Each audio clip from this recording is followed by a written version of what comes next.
ایک بادشاہ نے ایک دن اپنے وزیر سے بلا کر کہا، ہمارے محل میں عقل مند تو سبھی ہیں، لیکن کوئی ایک ایسا بھی ہونا چاہیے جس کے عجیب و غریب سوال و جواب سن کر ہم فارغ اوقات میں محفوظ ہوا کریں۔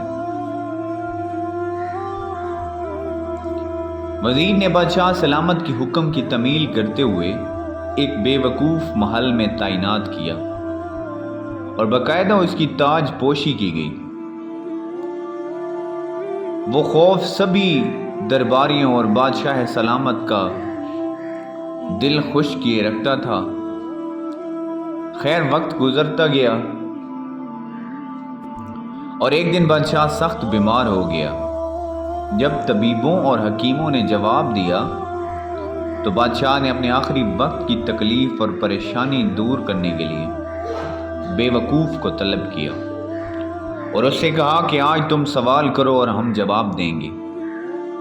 بے وقوف نے پہلا سوال کیا، جناب بادشاہ سلامت، آپ اپنی موت کے بعد کہاں تشریف لے جائیں گے؟ بادشاہ سلامت نے جواب دیا، اپنے مالک کے پاس۔ بے وقوف نے دوسرا سوال پوچھا، جناب بادشاہ سلامت، وہاں آپ کتنے روز قیام فرمائیں گے؟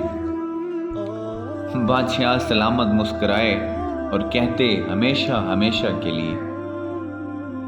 بے وقوف نے اپنا تیسرا سوال پوچھا، بادشاہ سلامت، وہاں آپ نے اپنے لیے آرام قیام و طعام کا انتظام بھی خوب کیا ہوگا۔ بادشاہ سلامت ایک دم سنجیدہ ہو گیا اور جواب دیا کہ نہیں، میں نے تو کوئی بندوبست نہیں کیا۔ بے وقوف نے اپنے سر سے بے وقوفی کا تاج اتارا اور بادشاہ سلامت کے سر پر رکھتے ہوئے بولا، پھر مجھ سے زیادہ اس تاج کے حقدار آپ ہیں۔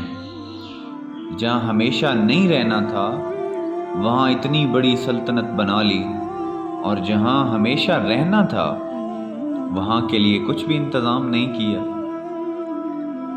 تو اس بات سے ہمیں یہ سبق ملتا ہے کہ یہ دنیا عارضی ہے، اس دنیا سے ہم سب نے چلے جانا ہے، لہٰذا ہمیں اپنی آخرت کے لیے اس دنیا پہ کچھ ایسے کام کرنے چاہیے جس سے ہماری آخرت کا فائدہ ہو سکے۔